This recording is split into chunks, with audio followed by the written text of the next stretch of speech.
Senator Erwin Tulfo, who came at 8:39 a.m. this morning. Congratulations. Senator J.B. Hercito came at 8:40. Senator J.B. Hercito, the good one. Senator Jingo Estrada, the bad one, came at 9:09. Senator Risa Ontiveros. Morning, Chair. I am required to read my opening statement.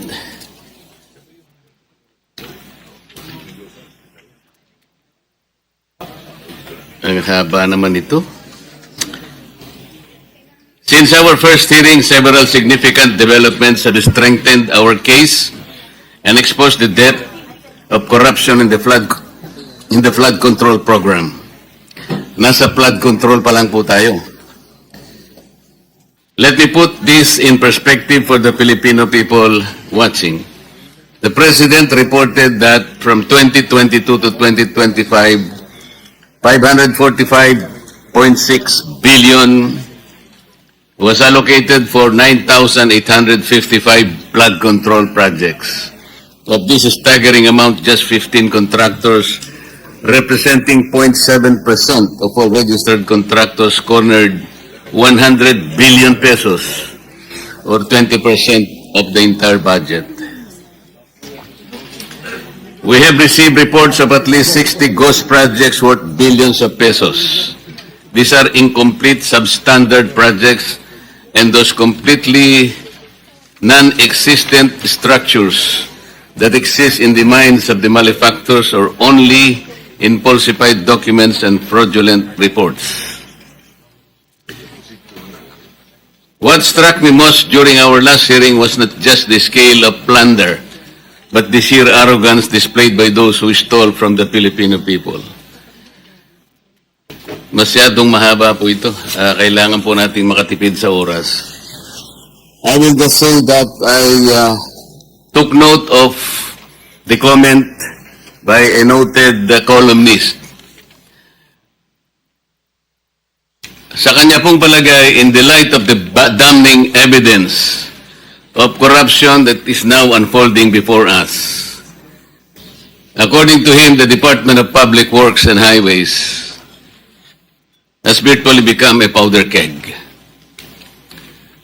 As aptly described by him, it is now riven with criminal minds linked to corrupt power brokers, marred by funding insertions etched into the budget by the agency's executives and their cohorts at the behest of those who wield the so-called power of the purse. It is now very obvious that congressional insertions do not just happen at the bicameral conference. They begin at the district level, where collusions between the bureaucrats and politicians take place. Ladies and gentlemen, we are still in consideration of the motu proprio inquiry in aid of legislation on the Philippines underwater, including the privileged speech of Senator Panfilo Lacson entitled Flooded Gates of Corruption, delivered on August 20, 2025. At this point, let me ask the Director General to acknowledge the witnesses and resource persons.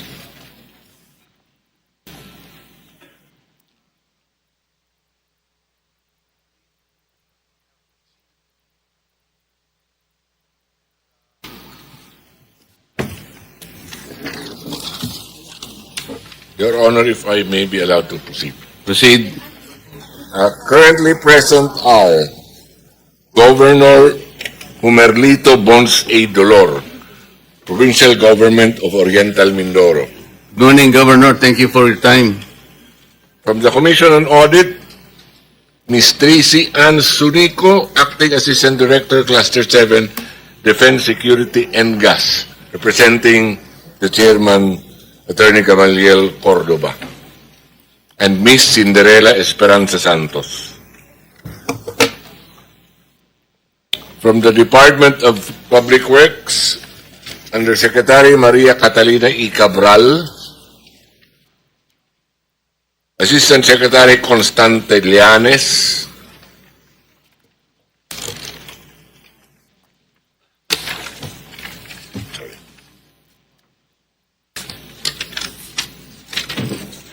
Director Luz de la Rosa, Internal Audit Service, Director Alan Borromeo, Bureau of Construction, Director Reynaldo P. Faustino, Bureau of Quality and Safety, Regional Director Gerard Opulencia, OIC Regional Director NCR, Regional Director Roselier Tolentino, Regional Director Region 3, Engineer Henry Alcantara, former District Engineer Bulacan, 1st District Engineering Office, Engineer Bryce Erickson Hernandez, former Assistant District Engineer, Bulacan 1st District Engineering Office. Is he present here? Yes, sir, he is. Where is he? You sit down here.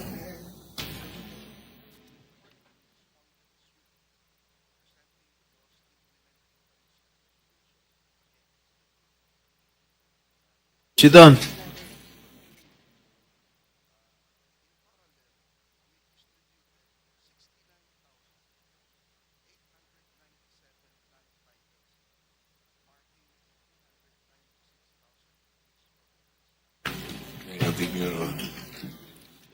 May I continue?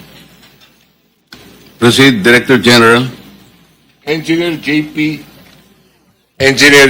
Mendoza, Chief Construction Division, Bulacan 1st District Engineering Office.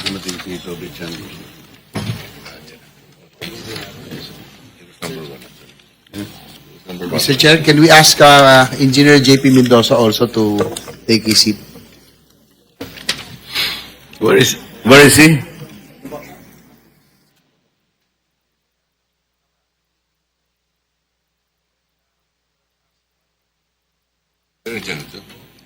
Nandiyan na siya. Mr. Chair, would also like to acknowledge the presence of Honorable Tobias Toby M. Tiangco, District Representative, City of Navotas. Thank you for your time, Congressman Toby. Engineer R.J. Damasig, Project Engineer, Bulacan 1st District Engineering Office. Engineer Merg Haron Laus, Materials Engineer, Bulacan 1st District Engineering Office. From the Bureau of Customs, the Commissioner is represented by Attorney Vincent Maronilla, Assistant Commissioner. From the National Bureau of Investigation, Judge Jaime B. Santiago is present. From the Anti-Money Laundering Council, Attorney Matthew David, Executive Director. From the Government Procurement Policy Board, Technical Support Office, Attorney Maria Dionesia Rivera Guillermo. Let me acknowledge the presence of Senator Amy Marcos. Proceed. From the River Basin Control Office, Dr. Sibilio David, Executive Director.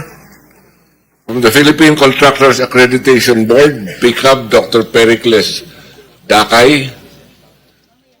From the construction companies, Mr. Alex Abelido, President, Legacy Construction Corporation. Supposed to be here. Ms. Cesara Rowena Discaya, President, Alpha and Omega, General Contractor and Development Corporation. Ms. Maria Roma Angeline Rimando, Owner Manager, St. Timothy Construction Corporation. Mr. Ernie Bagao, Owner, Proprietor, EGB Construction Corporation. Mr. Yomir Villanueva, President, Top Notch Catalyst Builders, Inc.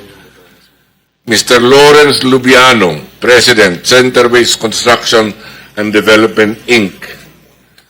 Ms. Aderma Angeli Alcazar, President, CEO, SunWest Incorporated. Mr. Edgar Acosta was also sent a show cause order but he is represented by Mr. Sozil Marbella, the new president. Mr. Mark Alan Arevalo, General Manager Wow Builders. Ms. Marjorie Samidan, President MG Samidan Construction. Mr. Luisito Tiki, President LR Tiki Builders Inc. Mr. Ryan Willie D. Uy, Proprietor, Road Edge Trading and Development Services. Mr. Edgardo Sagum, Owner Manager Edmarie Construction and Trading.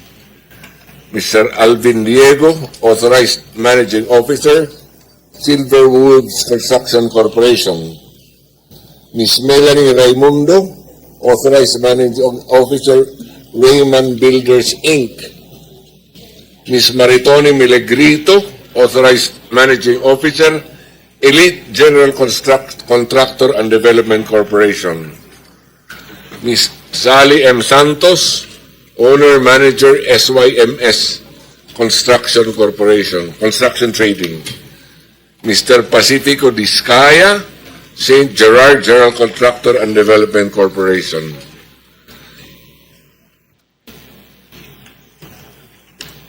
From the insurance the Secretary of DBM, Secretary Pangandaman, is also here, Your Honor. From the insurance companies, Mr. Edgardo David, President and General Manager, Travelers Insurance Surety Corporation. Ms. Josefina Salvador, Chief Executive Officer, Liberty Insurance Corporation. Attorney Darwin De Jesus, President and CEO, Milestone Guarantee and Assurance Corporation. And from the DPWH, latecomers, Your Honor, Engineer Jason Hauco, the Insurance Commissioner, Attorney Reynaldo Regalado is also here. From DBM's Crescencia Sunga and USEC Rolando Toledo. And two more, Virgilio Eduarte from the Department of Public Works and Highways, and from 8J's Construction Services, Ms. Josefina Rosario. Those are the ones present, Your Honor. Mr. Chair, if I may. Thank you, Director General. Senator Jinggoy. Mr. Chair, may I ask the COMSEC if how many are those invited and did not attend today's hearing? Director General, please respond.